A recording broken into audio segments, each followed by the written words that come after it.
Hello guys, welcome back to our channel Rimpi digital creator. আমি রিম্পি আছি তোমাদের সাথে। চলে এলাম আবার একটা ব্লগ নিয়ে। আজকে কিন্তু ব্লগটা হবে পুরীর ব্লগ। আমি কিন্তু চলে যাচ্ছি পুরীতে। এখন দুপুরবেলা প্রায় 3টে বাজে। বাড়ি থেকে 2:30টার সময় বেরিয়েছি, বেগমপুর স্টেশনে চলে এসেছি। তো এদেরকে দেখো, এরা হচ্ছে কৌশিকের অফিসের সব কলিগ। সবাই মিলে একসাথে পুরী যাওয়া হচ্ছে, একটা ট্যুরের সাথে যাচ্ছি, মানে ট্যুর গাইডের সাথে যাচ্ছি। ট্রেনে করে যাব। তো আমাদের মেলের নাম হচ্ছে জগন্নাথ এক্সপ্রেস। তো এই ট্রেনটি ছাড়বে হচ্ছে শালিমার থেকে সন্ধ্যে 7টার সময়। তো সেই জন্য আমরা তাড়াতাড়ি চলে যাচ্ছি। আজকে আবার ব্রিগেডের দিন আছে। তো ব্রিগেডের জন্য কলকাতায় প্রচুর ভিড় হবে। তোমরা জানো ব্রিগেডের দিন কতটা ভিড় হয়। সেই কারণের জন্য আমাদের একটু তাড়াতাড়ি বেরোতে হচ্ছে। আর যেহেতু আমাদের কট লাইনে বাড়ি, তো 1 ঘন্টা অন্তর অন্তর ট্রেন। একটা ট্রেন মিস হয়ে যাওয়া মানে ওদিকে ট্রেনটাও মিস হয়ে যেতে পারে। সেই কারণের জন্য কিন্তু আমরা তাড়াতাড়ি বেরিয়ে পড়েছি। তো চলো যাওয়া যাক। এবার আমরা চলে এলাম শালিমারের দিকে। তো শালিমার থেকে কিন্তু আমরা ট্রেনে উঠবো। এখানে আমরা সবাই মিলে অপেক্ষা করছি। এখানে কয়েকটা রিলসও আমি বানিয়েছি। সেই রিলসগুলো তোমরা আমার ইনস্টাগ্রামে যারা ফলো করো আমাকে, সেখানে গিয়ে দেখতে পারো। আর যারা যারা এখনও অবধি ইনস্টাগ্রামে আমাকে ফলো করোনি, তারা ইনস্টাগ্রামে গিয়ে আমাকে ফলো করে নিও। তাহলেই তোমরা রিলসগুলো আমার দেখতে পাবে। তো চলো ব্লগটার সাথে থাকো। এই দেখো বন্ধুরা, ফাইনালি আমরা কিন্তু পুরীতে চলে এসেছি। এখন বাজে প্রায় ভোর 5:30। কারণ আমরা ট্রেন থেকে নেমেছি 4:30-র সময়। তো এই সময় তো আর ঘর পাওয়া যায় না। ঘর ছাদ, মানে যারা ঘরে ঢোকে তারা ঘর ছাড়ে প্রায় 7টা নাগাদ। যেই কারণের জন্য আমরা কিন্তু আজকের দিনেই সূর্যোদয়টা দেখে নিচ্ছি। তো একেবারে সূর্যোদয় দেখেই কিন্তু আমরা ঘরের দিকে যাব। যেই ঘর বুক করা হয়েছে সেই ঘরের দিকে যাব। সকালবেলার এই যে মনোরম দৃশ্যটা, এটা দেখতে কিন্তু খুব ভালো লাগে। ট্রেন থেকে নেমেই ভাবছিলাম কখন সমুদ্রে গিয়ে পাটা ভেজাবো। তো ফাইনালি সেই স্বপ্নটা পূরণ হয়ে গেল। সমুদ্রে গিয়ে তাড়াতাড়ি পাটা ভিজিয়ে নিলাম। আর এইদিকে দেখো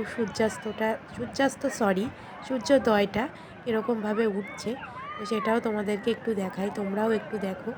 ঘরে বসেই দেখো, কারণ আমি সামনের থেকে দেখেছি, তোমরা সামনের থেকে পরে গিয়ে দেখবে। আগে আমার ব্লগটাতে দেখে নাও। আর অনেকেই হয়তো সূর্যোদয়টা পুরীতে গিয়ে দেখেছো।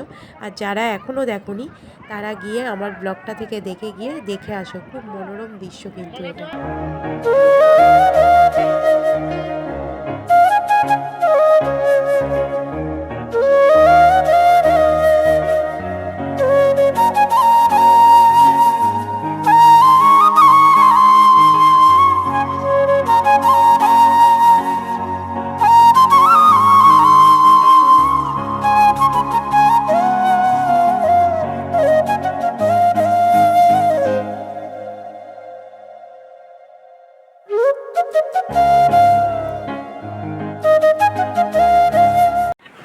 চলে এলাম পুরী সমুদ্রে।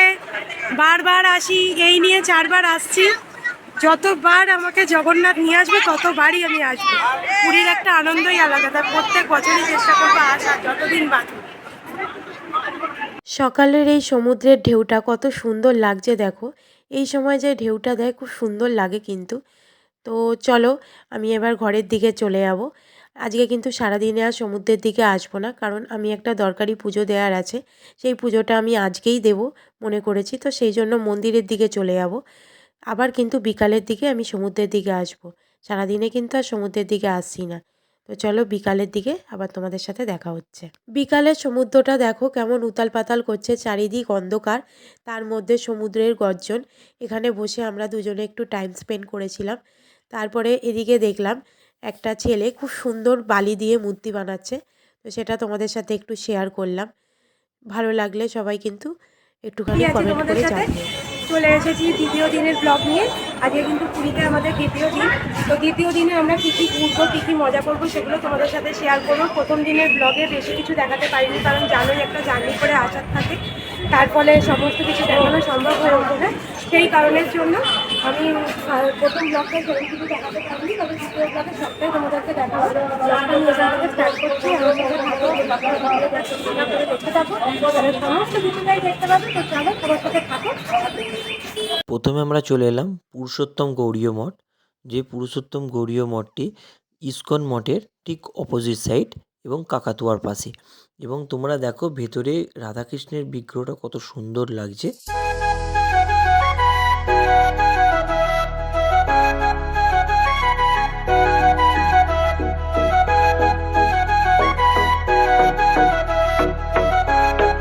এটি হলো ইসকন মঠ।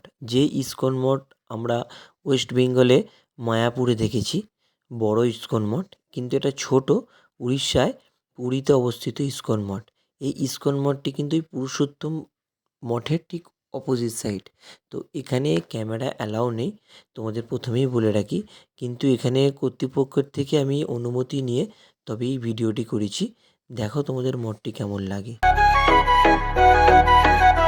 তোমায় মাঝারে রাখিব ছেড়ে দেব না, তোমায় মাঝারে রাখিব ছেড়ে দেব না, ওরে ছেড়ে দিলে সোনার গৌর আর পাবো না, খেপা ছেড়ে দিলে সোনার গৌর আর পাবো না, না না ছেড়ে দেব না, তোমায় মাঝারে রাখবো ছেড়ে দেব না, তোমায় বক্ষ মাঝে রাখবো ছেড়ে দেব না। এটি হলো হরিদাসের সমাধি। তো এই হরিদাসের সমাধি আসতে গেলে তোমাদেরকে ইসকন মঠ থেকে বাজারের দিকে একটু এগিয়ে লেফট সাইডে পুরুষোত্তম মঠের পাশ দিয়ে যে রাস্তাটা সমুদ্রে যাচ্ছে, তো সেই রাস্তা দিয়ে গিয়ে রাইট সাইডে তোমাদের পড়বে এই হরিদাসের সমাধি মঠটি।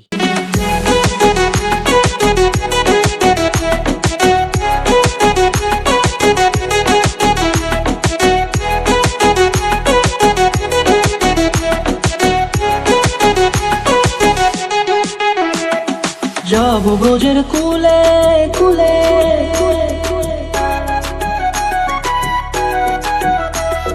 যাব ব্রজের কুলে কুলে, মাগো পায়ের ধুলি, যাব ব্রজের কুলে কুলে, মাগো পায়ের ধুলি, ওরে পাগল মন, যাব ব্রজের। এই মঠটি হলো গৌড়ীয় মঠ। এই গৌড়ীয় মঠ আসতে গেলে তোমাদের হরিদাসের সমাধির ঠিক উল্টো দিকে রাস্তা দিয়ে সোজা ভেতর দিকে চলে আসতে হবে, তাহলেই তোমরা গৌড়ীয় মঠ পেয়ে যাবে।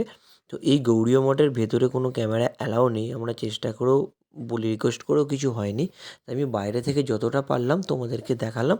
তোমরা দেখো কেমন লাগছে কমেন্ট করে জানিও। কুলে কুলে মাগো পায়ের ধুলি, ওরে নয়নেতে নয়ন দিয়ে রাখবো তোর, ওরে নয়নেতে নয়ন দিয়ে রাখবো তোর, চলে গেলে চলে গেলে যেতে দেব না, না না যেতে দেব না, তোমায় মাঝারে রাখিব ছেড়ে দেব না, তোমায় মাঝারে রাখিব ছেড়ে দেব না, তোমায় মাঝারে রাখিব ছেড়ে দেব না, তোমায় মাঝারে রাখিব ছেড়ে দেব না।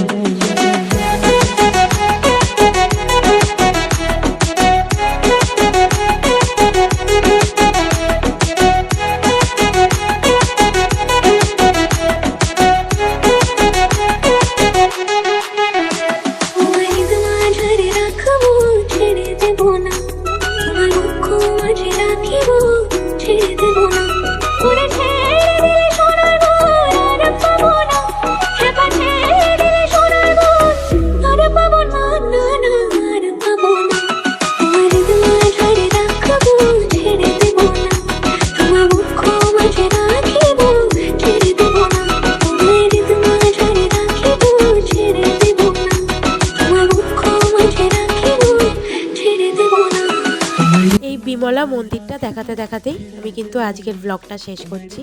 ভালো লাগলে লাইক, কমেন্ট এবং শেয়ার করে দিও।